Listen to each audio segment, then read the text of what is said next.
नमस्कार। आज देश की तमाम फटाफट खबरों में आपका स्वागत है। डॉक्टर रेड्डीज लैब ने भारत में कोरोना का 10 करोड़ टीका बेचने के लिए रूसी निर्माता रशियन डायरेक्ट इन्वेस्टमेंट फंड से करार किया है। यह टीका नवंबर तक भारत में आ सकता है। इस खबर के आने के बाद बीएसई पर डॉक्टर रेड्डीज का शेयर 181 रुपए की मजबूती के साथ 4,624 रुपए पर पहुंच गया। बॉलीवुड एक्ट्रेस हेमा मालिनी ने बॉलीवुड में डग नेक्सस को बातचीत की। हेमा ने बताया कि उसके वक्त में इस तरह की कोई चीज कभी नहीं हुई और बहुत सम्मान के साथ काम किया जाता था। उन्होंने कहा कि आज वे इंडस्ट्रीज में बहुत सक्रिय नहीं है, लेकिन आज भी यह मानती है कि ऐसा कुछ भी नहीं है। नोएडा में पिछले कई दिनों से हड़ताल पर बैठे सैकड़ों सफाई कर्मचारियों ने अपनी मांगों की पूर्ति न होते देख इस्लाम धर्म कबूल करने का ऐलान किया है। विभिन्न मांगों को लेकर पिछले कई दिनों से हड़ताल पर चल रहे नोएडा प्राधिकरण में कार्यरत सफाई कर्मचारियों ने आज सेक्टर 6 स्थित नोएडा प्राधिकरण के दफ्तर का घेराव करते हुए जोरदार प्रदर्शन किया। नेशनल सेंटर फॉर सिस्मोलॉजी के मुताबिक बुधवार दोपहर नागालैंड के निकट रिक्टर पैमाने पर 2.7 तीव्रता वाले भूकंप के झटके महसूस किए गए।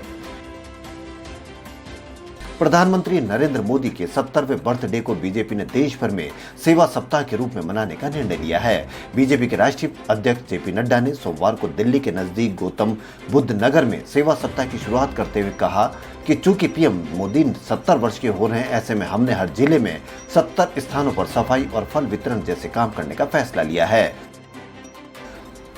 कोविड-19 रोगियों को उपचार के रूप में 2 एंटीवायरल दवाओं का उपयोग करने के लिए सीबीआई जांच की मांग करने वाली याचिका पर सुप्रीम कोर्ट ने सुनवाई 2 हफ्ते के लिए टाल दिया है।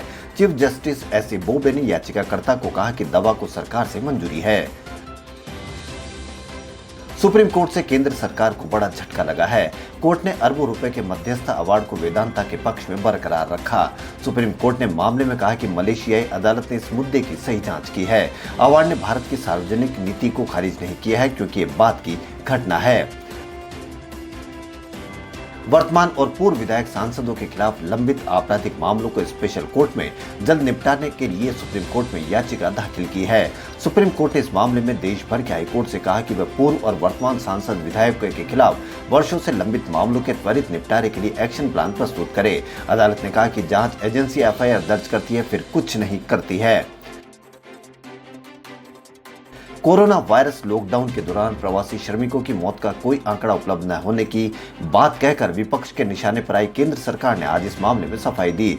सरकार की ओर से बुधवार को कहा गया कि जिलों में ऐसा डाटा एकत्रित करने की कोई मैकेनिज्म नहीं है। अधिकारियों ने कहा कि कई दशकों से स्थापित मानदंडों के अनुसार जन्म और मृत्यु से संबंधित आंकड़े नगरीय निकाय के सतत द्वारा किया जाता है। लद्दाख में भारत चीन सीमा विवाद के बीच कांग्रेस नेता राहुल गांधी ने एक बार फिर मोदी सरकार पर निशाना साधा है। बुधवार को उन्होंने पूछा कि मोदी सरकार भारतीय सेना के साथ है या चीन के साथ। इसके साथ ही उन्होंने लिखा कि इतना डर किस बात का है। उन्होंने ट्वीट करते लिखा कि आप क्रोनोलॉजी समझिए। पीएम बोले कि कोई सीमा में नहीं घुसा, फिर चीन स्थित बैंक से भारी कर्जा लिया। फिर रक्षा मंत्री ने कहा कि चीन ने देश में अतिक्रमण किया है। अब गृह राज्य मंत्री ने कहा कि अतिक्रमण नहीं हुआ है। मोदी सरकार भारतीय सेना के साथ है या चीन के साथ, इतना डर किस बात का है। देश भर के बिजली उपभोक्ताओं को नई पावर मिलने वाली है। सरकार ने पहली बार बिजली उपभोक्ताओं के अधिकार के लिए नए नियम तैयार किए हैं। सरकार का कहना है कि बिजली उपभोक्ताओं की वजह से ही पावर सेक्टर है। देश के नागरिकों को बिजली उपलब्ध कराने के बाद अब उनकी संतुष्टि पर फोकस करना बेहद महत्वपूर्ण है।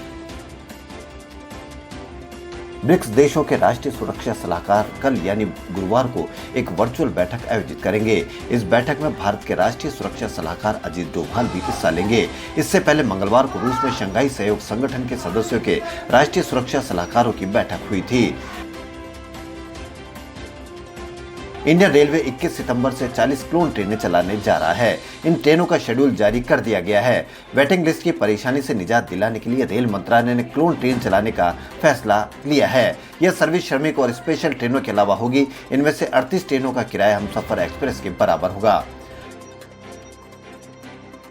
दुनिया के सबसे धनी व्यक्ति और माइक्रोसॉफ्ट के सह संस्थापक बिल गेट्स ने कोरोना को वर्ल्ड वार के बाद सबसे बड़ी घटना बताया है। उन्होंने मंगलवार को कहा कि कोरोना वैक्सीन बनाने को लेकर भारत की इच्छा शक्ति और इसे विकसित देशों को सप्लाई करने की क्षमता विश्व में इस महामारी को रोकने में अहम भूमिका निभाएगी। कोटा जिले के इटावा के पास चंबल नदी में नाव पलटने से 11 लोगों की मौत हो गई। सभी के शव निकाले जा चुके हैं, 3 लोग लापता है। हादसा आज 9 बजे हुआ। मृतकों में 6 पुरुष, 4 महिलाएं और 1 बच्चा शामिल है। नाव चलाने वाला तैरकर बाहर निकल गया। नाव में 25 लोगों का भार उठा सकती थी, लेकिन उसमें 40 लोग सवार थे। यही नहीं, इन लोगों ने नाव में 14 बाइक भी रख दी थी। इसी वजह से नाव पलट गई है। खबरों फिलहाल इतना ही। यदि आपको हमारा चैनल पसंद आए तो लाइक, सब्सक्राइब और शेयर अवश्य करें। धन्यवाद।